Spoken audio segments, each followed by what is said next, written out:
So hello everyone, we are here with one more story. एक और कहानी के साथ वापस आ चुके हैं। तो आज की कहानी थोड़ी सी डिफरेंट है क्योंकि इंडिया की नहीं है, आउट ऑफ इंडिया की है। और एक ऐसा घर, एक ऐसी स्ट्रीट जो लिटरली लोगों को कंफ्यूज करके छोड़ चुकी थी। लोगों को पता नहीं था इस घर में हो क्या रहा है। Police, paranormal investigators, neighbours, journalist, writers, everyone is confuse कि हो क्या रहा है यहाँ। और सबसे बड़ा सवाल कि यहाँ जो हो रहा है क्या सच है या झूठ है। ये कहानी है द एनफील्ड पोल्टरगाइस्ट केस की। दुनिया का one of the most controversial case, one of the most, not most, one of the most controversial case. तो लेट्स स्टार्ट दिस।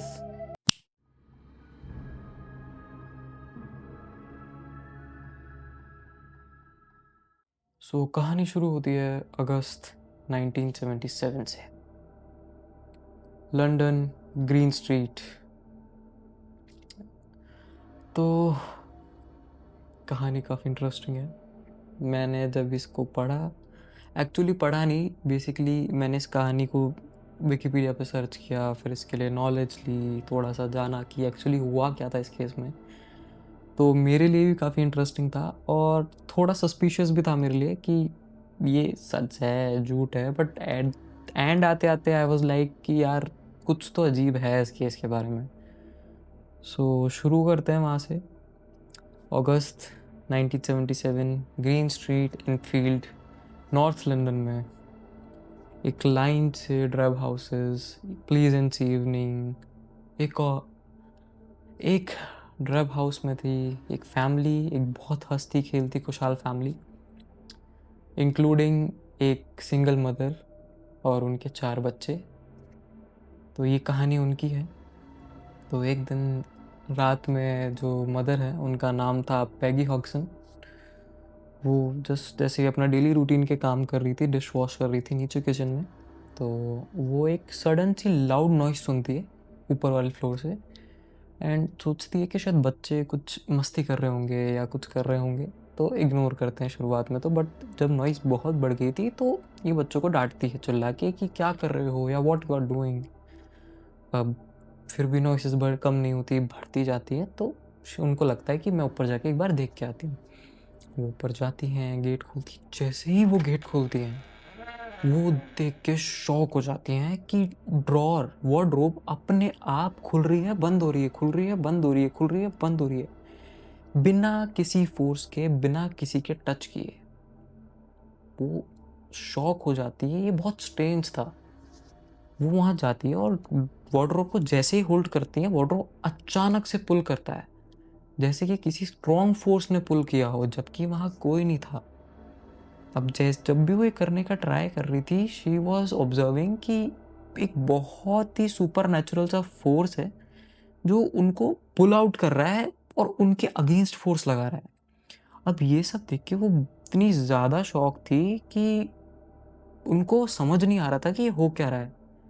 फिर वो यही सब सोच के नीचे आ गई।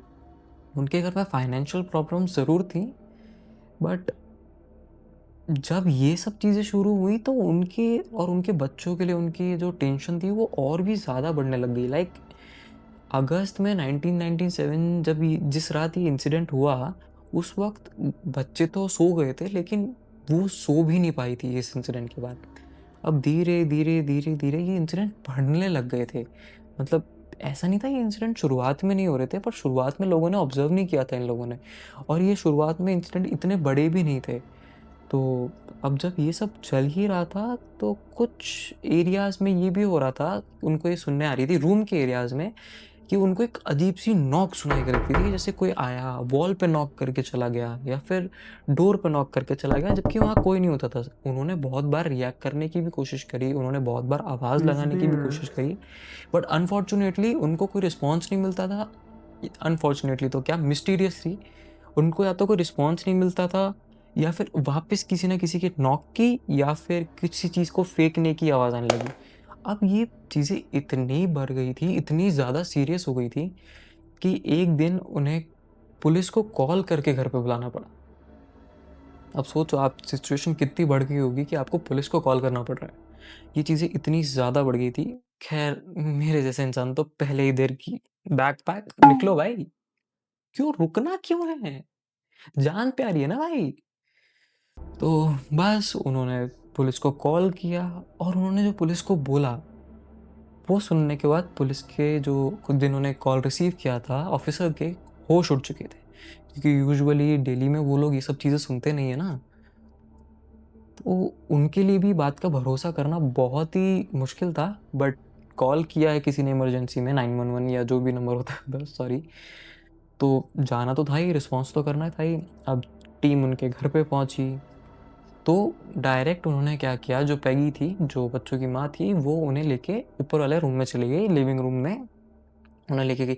जैसे ही उन्होंने गेट खोला एंड दे वेंट इन, अंदर की साइड जाते ही वो क्या देखते हैं, एक चेयर बहुत जोर से उनके सामने से निकली और ये कांस्टेबल ने नोटिस किया। मैं इवन उस कांस्टेबल का नाम भी जानता था, मैं भूल गया क्या था।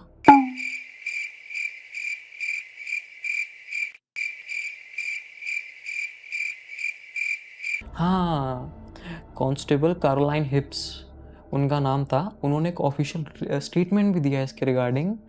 तो उन्होंने मतलब पुलिस ऑफिशियल स्टेटमेंट, उसमें रिकॉर्ड में लिखा गया है ये कि उनका स्टेटमेंट ये था कि उन्होंने अपने सामने से एक चेयर को ऐसे स्वैप होते हुए देखा बहुत स्पीड से। उन्होंने, उनके बच्चों ने, मतलब पैगी के बच्चों ने, पैगी ने और कांस्टेबल ने, तीनों ने ये चीज़ ऑब्जर्व की। उसके बाद कांस्टेबल और जो ऑफिसर्स उनके साथ आए थे उन्होंने इन्वेस्टिगेट करने की भी कोशिश करी उस जगह को, उस चेयर को, कि कोई थ्रेड या कोई इक्विपमेंट या फिर किसी भी तरीके की चीज़ यूज़ करके, मीन्स कुछ भी ऐसा यूज़ हुआ हो जिससे इस चेयर को खींचा गया हो। बट उन्हें कुछ नहीं मिला, मतलब ऐसा कोई उनका एविडेंस नहीं मिला जो इस सिचुएशन को जस्टिफाई कर सके। इवन पुलिस कांस्टेबल भी शॉक थे। अब ये सब चलते देख पैगी और उनके बच्चे हद से ज़्यादा डर चुके थे। इतने ज़्यादा डर चुके थे कि वो लोग रात में चैन से सो भी नहीं पा रहे थे। मतलब पैगी की मॉम को सोने के लिए स्लीपिंग पिल्स लेनी पड़ रही थी, वो इतने ज़्यादा डर चुके थे। साउंड स्केरी यार, मतलब किसी के घर में ये सब हो रहा हो, स्पेशली जहाँ पे फादर नहीं है। नहीं, mother is a very good taker, मतलब वो बहुत अच्छे से केयर कर सकती है अपने बच्चों की, और मदर से अच्छी कोई केयर नहीं कर सकता। बट स्टिल यार, मतलब ये बहुत ही ब्रेव मूव था उस घर में स्टिल वहाँ पे रुकना। मेरे जैसा इंसान तो लाइक टक टक थक, क्रेजी यार क्रेजी। अब ये पुलिस वाले इंसिडेंट के कुछ ही हफ्तों में एक्टिविटी इतनी ज़्यादा बढ़ चुकी थी, इतनी ज़्यादा बढ़ चुकी थी कि फैमिली में उन्होंने जिनको भी रीच करने का ट्राई किया, everyone was not able to believe. किसी को भी भरोसा नहीं हो रहा था उनकी बातों पे कि ये सब चीज़ें हो रही हैं। और इवन उनकी फैमिली में बहुत लोग थे भी नहीं, देयर वर 1 और 2 पीपल जिनमें से भी लोग उनकी बातों का भरोसा नहीं कर रहे थे, या फिर वो कुछ लोग ऐसे थे जिनकी बातों पे वो भी भरोसा नहीं करना चाहते थे। अब ये केस इतना ज़्यादा फेमस हो चुका था, पुलिस इन्वेस्टिगेशन और इन सब के बाद, कि ये ब्रिटिश न्यूज़पेपर की हेडलाइंस बन चुका था। अब जब ये चीज़ें इतनी हद से ज़्यादा बढ़ने लगी, इतनी ज़्यादा सीरियस हो गई कि पैगी की मॉम, सॉरी पैगी तो उनकी मॉम थी, सॉरी, जो पैगी थी बच्चों की मॉम थी, उनको finally society of physical research, यानी एक पैरानॉर्मल ऑर्गेनाइजेशन है जिनको उन्हें कांटेक्ट करना पड़ा, उनकी तरफ से इन्वेस्टिगेशन ऑफिसर्स आए थे जिन्होंने ये इन्वेस्टिगेशन शुरू करी थी। जब वो आए, जैसे ही वो घर में आए, उन्होंने खुद ने ऐसी बहुत सारी एक्टिविटीज़ ऑब्ज़र्व करी, ऐसे बहुत सारी चीज़ें ऑब्ज़र्व करी जिनका लाइक उन्होंने इमेजिन भी नहीं किया था। वो लोग जब वहाँ गए थे तो उनके लिए ये सब था कि यार ये बहुत ही नॉर्मल सा केस होगा, या फिर जो बच्चे हैं वो अटेंशन ग्रैब करने के लिए, क्योंकि उनकी फाइनेंशियल कंडीशन भी अच्छी नहीं थी। बट ये पॉइंट वैलिड नहीं बैठता, सच बताऊँ ये पॉइंट बिल्कुल वैलिड नहीं बैठता, बट ये है ऑफिशियली। तो जस्ट उन लोगों को ये लग रहा था कि बच्चे किसी ना किसी तरीके की अटेंशन ग्रैब करने के लिए या हाई मतलब हेडलाइंस के लिए या इन सब चीज़ों के लिए ये सब प्ले कर रहे हैं। बट ऐसा था नहीं। तो जब उन्होंने वहाँ गए तो वो सभी कंफ्यूज हो गए थे, उनके आंखों के सामने ऑब्जेक्ट्स हिल रहे हैं, ये सब हो रहा है। तो 2 पैरानॉर्मल इन्वेस्टिगेटर थे, जिनमें से एक का नाम मॉरिस ग्रॉस था और दूसरे का नाम क्या था, भूल गया। प्लेफेयर नाम था, ओके या प्लेफेयर नाम था उनका। वो लोग वहाँ गए, उन्होंने इन्वेस्टिगेशन शुरू करी। उन्होंने जब अपने इक्विपमेंट्स वगैरह सेटअप किए, और तभी उन्होंने देखा कि इवन उनके सेटअप के टाइम पे भी चीज़ें बहुत ज़्यादा मूव कर रही हैं।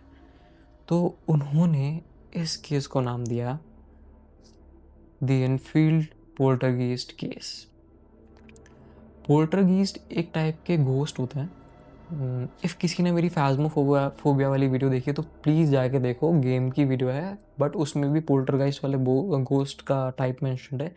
पोल्टरगाइस्ट ऐसे घोस्ट होते हैं जो फिज़िकल एक्टिविटीज़ या फिज़िकल चीज़ों के साथ इंटरेक्शन बहुत ज़्यादा करते हैं।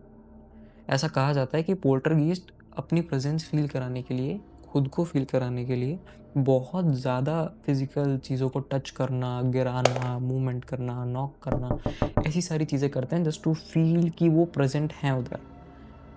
कुछ ही हफ्तों में जब पैरानॉर्मल एक्सपर्ट थी वहाँ इन्वेस्टिगेशन कर रहे थे, तो उन्हें शुरुआत में तो चीज़ें इतनी ज़्यादा हो रखी थी कि वो खुद भी नहीं समझ पा रहे थे किस चीज़ को कैसे हैंडल करना है।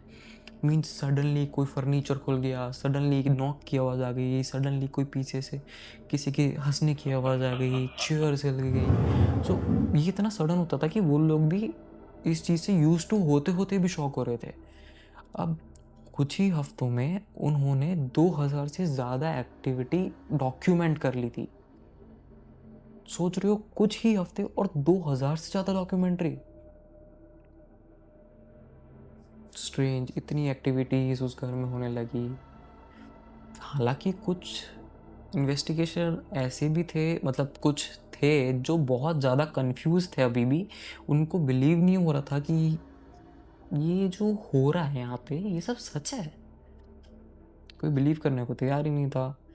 अब इन सब दौरान में नवंबर में एक साइकिक को बुलाया गया, सॉरी एक फिजिक को बुलाया गया जिनका नाम था लुइस। वो क्या करते थे बेसिकली, आई एम सॉरी, कुछ स्ट्रेंज सी, बहुत स्ट्रेंज आवाज़ आ रही है और मेरे को बार बार यही करना पड़ता है। If you guys can see, रात के बज रहे हैं 3:15 और ये मैं रात को शूट कर रहा हूँ। डर वर तो लगता है यार, बट ठीक है। रात को शूट करना, एकदम अंधेरे जैसा रूम, हॉरर सेटअप, अच्छा लगता है, मेरे को मज़ा आता है ये सब चीज़ें करने में। और वीडियोस चाहिए हो तो प्लीज़ शेयर करो यार। तो जब नवंबर में उन्हें बुलाया गया, स्पेशली उन्हें इसलिए ही बुलाया गया था क्योंकि इनकी स्पेशलिटी ये थी कि वो स्पिरिट से कांटेक्ट कर सकते हैं, उनसे बात कर सकते हैं बेसिकली अपने इक्विपमेंट्स वगैरह यूज़ करके। अब ये उनको नवंबर के टाइम शुरुआती में उनको बहुत ज़्यादा एविडेंस नहीं मिले थे, बट जैसे जैसे टाइम बीतता गया और दिसंबर में आया तो उनको थोड़े बहुत एविडेंस मिलना शुरू हुए। लाइक जो उनकी बेटी थी, उनके 2 बेट मतलब वैसे तो उनके 4 बेटियां थी, बट 2 बेटियों का नाम मेंशन्ड है। एक का नाम जेनेट था और एक का नाम मार्गरेट था। सो जेनेट 11 साल की थी, मार्गरेट 13 साल की थी, बट जो सबसे ज़्यादा अफेक्ट हो रही थी इन चीज़ों से वो थी जेनेट। तो जेनेट बहुत ज़्यादा अजीब बिहेव करने लग गई थी आफ्टर लुइस के आने के बाद। वो बहुत ही ज़्यादा अजीब बिहेव करने लग गई थी। तो लोगों को लग रहा था कि उस स्पिरिट ने जेनिस को पोजेस कर लिया है, बट स्टिल जेनेट रिप्लाई कर रही थी एज अ ह्यूमन। तो लोग ओके ओके टाइप मामला था। तो अब एक दिन क्या होता है, दिसंबर का टाइम था एंड इन लोगों ने फिर से एक बार ट्राई किया कि काम करते हैं, आज फिर से कांटेक्ट करने की ट्राई करते हैं। लुइस और पैरानॉर्मल इन्वेस्टिगेटर दोनों ही वहीं थे। तो उन्होंने ट्राई करना शुरू किया and you know what they got.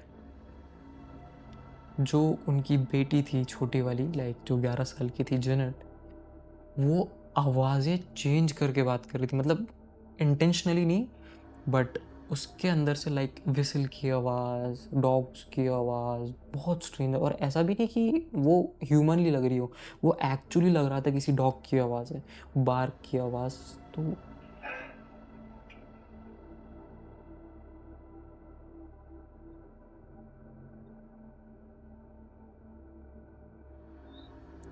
The barking here is quite extraordinary, actually. ये सब सुन के बहुत शॉक हो चुके थे। अब यहाँ से उन लोगों के पास कुछ समझ में नहीं आ रहा था, क्योंकि पैगी की बेटी भी अब इन सब चीज़ों में क्योंकि पोजेशन में आ चुकी थी या जो भी कुछ था, तो वो लोग और ज़्यादा करने लग गए। लेकिन लुइस ने अपनी इन्वेस्टिगेशन कंटिन्यू रखी।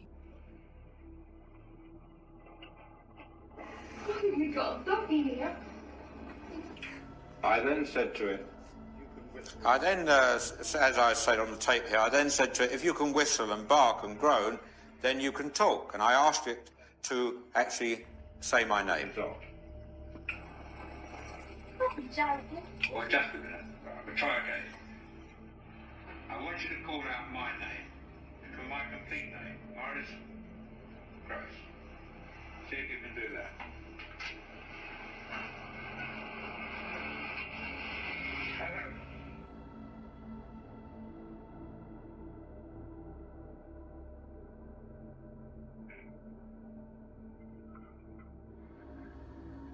Very good. Let me hear you say my name again. Come on, let me hear you say my name. Loud. Now that was the first time we heard the voice, and since then we've been hearing it again and again, and it's been getting louder and louder. These voices. After थोड़े time तो एक humanly mainly voice जो होती है, एक मर्दाना आवाज़ में Janet बोलती है कि मैं विलियम्स हूँ। विलियम्स बताता है कि वो इसी घर में रहता था कुछ सालों पहले, और उसकी ब्रेन हैमरेज की वजह से डेथ हो गई थी एक चेयर पे जो ऊपर वाले फ्लोर पे रखी है, जो स्वाप होके गई थी ना, वो वाली। And not fell asleep, and I died in a chair in a corner downstairs. But it describes exactly. That's exactly what happened. He died in the chair down in the living room. My mum popped out to the shop for 10 minutes. When she came back, he was dead. तभी ये लोग relate करते हैं कि जब ही सबसे ज़्यादा जो मूवमेंट्स होती हैं, सबसे ज़्यादा जो एक्टिविटीज़ होती हैं, वो चेयर्स के साथ ही होती हैं। नॉक्स की भी होती हैं, बट जो सबसे ज़्यादा एक्टिविटीज़ ऑब्जर्व की गई थी यहाँ पे, वो चेयर्स की थी। अब इन लोगों ने इतना एक्सपेक्ट नहीं किया था कि इतना अच्छा रिप्लाई मिल जाएगा इनको, कि चीज़ें क्लियर होने लग जाएंगी, but they got the answer. अब उन लोगों को इस चीज़ का आंसर तो मिल चुका था, लेकिन वो लोग इतने डर चुके थे इस इवेंट के बाद कि उन लोगों ने लिटरली डिसाइड कर लिया था कि हम लोग हमेशा हमेशा के लिए इस घर को छोड़ देंगे। पर क्योंकि फाइनेंशियल कंडीशन ही अच्छी नहीं थी, तो उनके पास उस टाइम, उस पॉइंट ऑफ टाइम पे कोई ऑप्शन ही नहीं बचा था उस घर में रहने के सिवाय। अब ये सब चल ही रहा था, तो पैरानॉर्मल इन्वेस्टिगेटर्स और लुइस, इन सब ने इतने सारे एविडेंस इकट्ठा कर लिए थे। आई एम श्योर मैं एक एक एविडेंस जितने भी मेरे से पॉसिबल होंगे मैं इसमें डालूंगा, बट उन्होंने इतने सारे एविडेंस इकट्ठा कर लिए थे, लाइक मैनी, प्लेंटी, बहुत सारे। अब यही सब चलते चलते तो एक दिन क्या हुआ, ये केस और भी ज़्यादा वायरल तब होने लगा जब एक डेली मिरर नाम का news channel, British news channel, newspaper, what you want to say, news channel तो कहाँ से ही होगा यार, न्यूज़पेपर ही होगा। ओके, तो ये उस न्यूज़पेपर के एक फोटोग्राफर ने जेनेट की कुछ ऐसी फ़ोटोज़ कैप्चर करी जो बहुत ज़्यादा अनआंसर्ड हैं। मतलब आप उन फोटोज़ को देख के आंसर नहीं कर सकते कि ये कैसे पॉसिबल है। Like one of the photos ये है जिसके अंदर जेनेट फ्लाई कर रही है, आप देख सकते होंगे। तो ये जेनेट फ्लाई कर रही है। अब ये फ्लाई है या जंप है, क्योंकि कुछ लोगों का कहना था कि इसको एक क्रेडिबल इन्वेस्टिगेशन के दौरान शूट किया गया है, बट ये एक एविडेंस नहीं माना जा सकता, क्योंकि हो सकता है जेनेट ने खुद ने जंप किया हो और वो रिपोर्टर ने जस्ट फॉर एंगेजमेंट शूट किया हो। पॉसिबिलिटी हो सकती है, बट यार ऐसी सिचुएशन में कोई क्यों ही करेगा यार, आई मीन्स। बट हाँ, एक पॉसिबिलिटी जनरली हो सकती है कि रिपोर्टर ने उसको कुछ पैसे ऑफर किए हों, क्योंकि उनकी फाइनेंशियल कंडीशन अच्छी नहीं थी। बट जो लेटर ऑन हुआ है वो इस चीज़ को डायरेक्टली कट कर देता है कि उसने ये चीज़ एक्ट करी होगी। तो हेज़ल शॉर्ट नाम की एक नेबर थी उनकी, उन्होंने जब ये सारी चीज़ें देखी, एक दिन वो रात के टाइम स्ट्रीट से गुजर रही थी, क्योंकि उनके रात के टाइम लंदन में वॉक करना बहुत नॉर्मल है। वो लोग अपनी स्ट्रीट से गुजर रहे थे, तो उन्होंने देखा ऊपर वाले कमरे की विंडो में बहुत, एक नहीं मल्टीपल ऑब्जेक्ट इधर उधर मूव कर रहे हैं। जब उन्होंने गौर से देखा तो उन्होंने देखा कि जेनेट फ्लाई कर रही थी, लिटरली एकदम लाइक वो लेटी हुई है एंड वो हवा में है और वो लिटरली चिल्ला रही है। When the baker's roundsman who delivered bread next door was coming along the road, he heard a tremendous commotion in the Hodgson house. And he looked up, the curtains had been pulled across, he looked up and he saw Janet floating around the room in a horizontal position like this, followed by some books and toys. But at the same time, across the road is a lollipop lady. I saw Janet laying flat and she was floating. She was going up and down in front of the bedroom window. उसके चिल्लाने की आवाज़ बाहर नहीं आ रही है। ये देखने के बाद नेबर्स ये सबके होश हो चुके थे, और ऐसा नहीं था कि सिर्फ नेबर्स ने देखा है। इन कुछ महीनों में 30 से ज़्यादा लोगों ने ये चीज़ ऑब्जर्व करी थी जो वहाँ रहते थे। उनमें पुलिस भी इंक्लूडेड है, जर्नलिस्ट भी इंक्लूडेड है, पैरानॉर्मल इन्वेस्टिगेटर भी हैं, नेबरहुड भी हैं, और 17 से ज़्यादा लोगों ने डॉक्यूमेंट, ऑफिशियल डॉक्यूमेंट पे ये चीज़ बताई है, मानी है, ऑफिशियली एक्सेप्ट करी है, क्योंकि पुलिस इन्वेस्टिगेशंस भी होती हैं तो वहाँ पे भी आपको डॉक्यूमेंट में कुछ चीज़ें as an evidence, eye witness proof करनी होती है, तो वहाँ पे भी ऑफिशियल रिकॉर्ड है इस चीज़ का कि 17 से ज़्यादा लोगों ने ये चीज़ विटनेस करी है। इस चीज़ को झूठा बोलना सिली साउंड भी करता है, नहीं भी करता है, बट करता इसलिए भी है। Respected people, educated people like police officer, a journalist, paranormal investigators, एक फोटोग्राफर, नेबरहुड्स, इतने सारे लोग सिर्फ एक बच्ची के लिए झूठ नहीं बोलेंगे। बिल्कुल भी रियल साउंड नहीं करता कि इतने सारे लोग एक बच्ची के लिए झूठ बोलने पे आ जाएंगे, नहीं यार। और ऑनेस्टली आप एक मतलब चलो मान लिया आप झूठ भी बोल रहे हो, बट खुद पुलिस इन्वेस्टिगेशन जो हो रही थी उसमें कांस्टेबल क्यों झूठ लिखेगा, क्योंकि वो एक रियल इन्वेस्टिगेशन चल रही है वहाँ पे। मामला इतना सीरियस था कि वो पूरे ब्रिटिश न्यूज़पेपर्स की हेडलाइन था, तो पीपल झूठ एक्ट तो क्यों करेंगे। मीडिया कर सकती है, ओके, उनको एंगेजमेंट चाहिए तो हो सकता है उन्होंने इस चीज़ के लिए किया हो, बट इतने सारे लोग मेरे अकॉर्डिंग तो मुझे नहीं लगता करेंगे। और ये सारी चीज़ें इन्वेस्टिगेशन ऑफिसर्स ने रिकॉर्ड भी करी हैं, उनके एविडेंसेस भी हैं। एविडेंसेस के साथ छेड़छाड़ हुई है या क्या पता नहीं, बट ये चीज़ें हैं। अब कुछ टाइम बाद क्या हुआ कि ये लोग इतना ज़्यादा डर चुके थे कि पैगी और उनके बच्चों ने डिसाइड किया कि वो कुछ दिनों के लिए जाके हॉस्पिटल में, उनके नियर बाय एक हॉस्पिटल था, वहाँ जाके रहेंगे। बट यार आप कुछ भी कर लो, आप कितने दिन हॉस्पिटल में रह लोगे। तो एक दिन उन्हें वापस आना ही पड़ा। आने के बाद चीज़ें वर्स हो चुकी थी। तो एक दिन क्या हुआ, 15 जन पैगी का बर्थडे था, उन सब की जो मॉम है उनका बर्थडे था। तो क्या होता है, उनकी जो सबसे बड़ी बेटी है वो वॉशरूम जाती है एंड उसकी चिल्लाने की आवाज़ आती है एकदम से। जब ये सारे के सारे वॉशरूम जाके देखते हैं तो वो बेहोश थी, जस्ट आउटसाइड ऑफ वॉशरूम बेहोश थी, और भाई कोई ऐसे ही बेहोश नहीं होता, ओके। और ये चीज़ विकिपीडिया पे मेंशन नहीं है, ये चीज़ मैंने जब स्टोरी एक ऑफिशियल पेज से उठा रहा था वहाँ से मेरे को मिली है। तो वो बेहोश थी एंड आफ्टर दैट जब वो उठी, लाइक उसको 2-3 घंटे बाद होश आया, तब उसने बताया कि उसने देखा था कि वॉल पे ब्लड से किसी ने शिट लिख रखा है।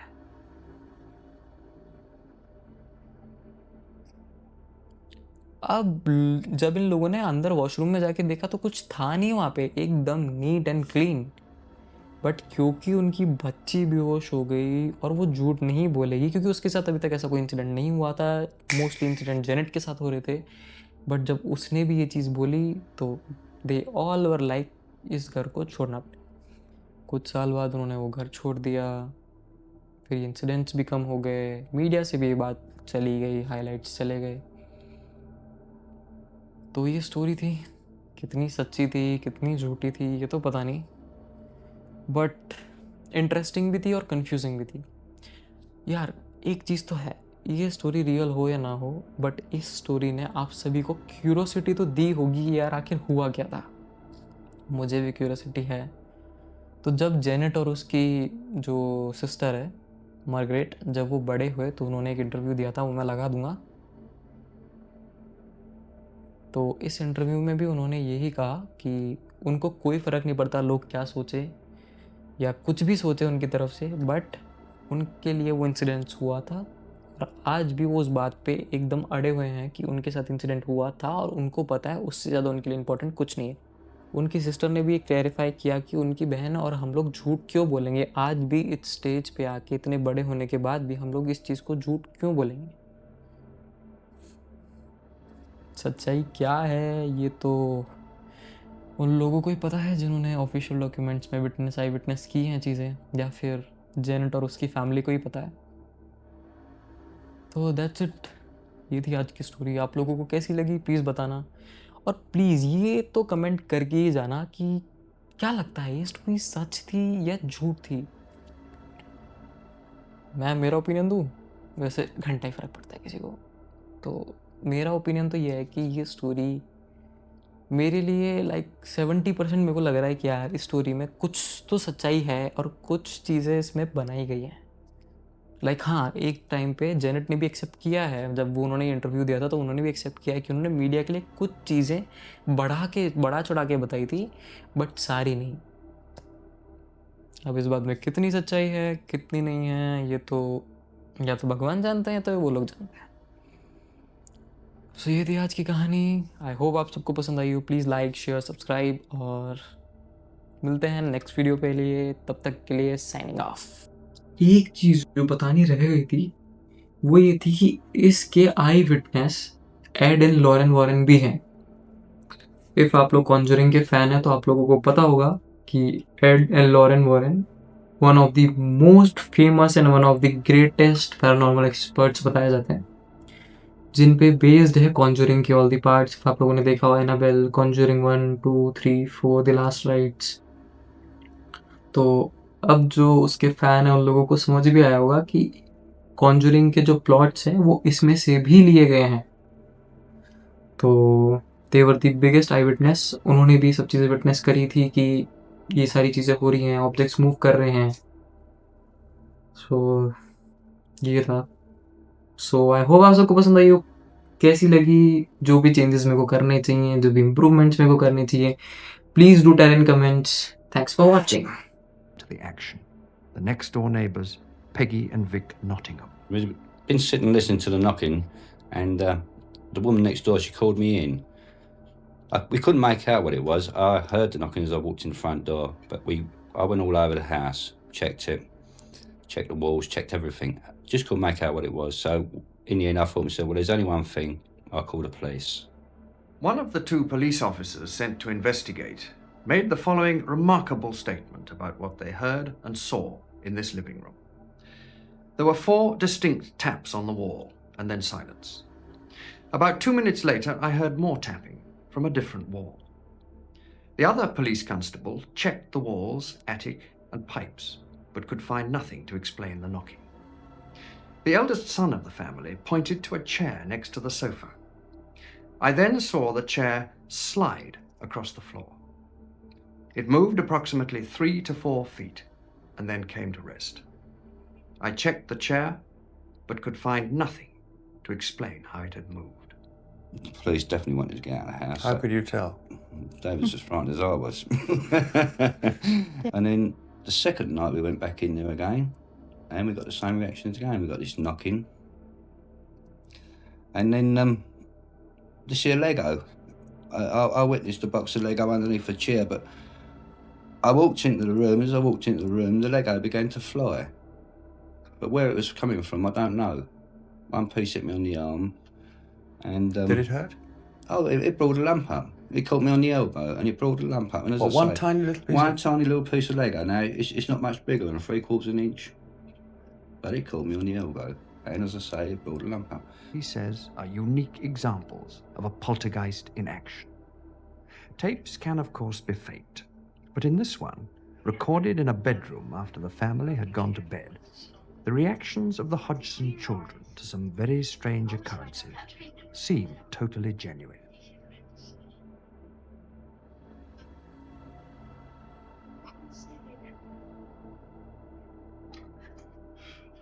All the lights gone out. Oh!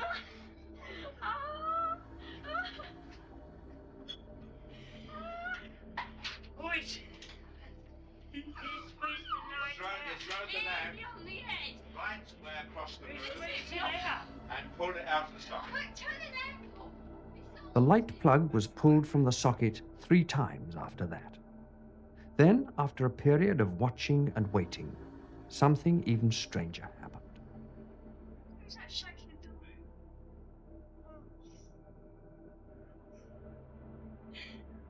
What's that? Mum's not. Where is it? Oh! What's that? The slipper was thrown across the room and hit Oh, the door not my one. as I was holding the door. I won. The white slipper hit the door as I was holding the door. He hit me on the leg. Well, I think this is probably the best case this century. In fact, as far as documentation is concerned, it may be the best case of all time. What special aspects make it so? Well, the entity itself has been very, very violent at times.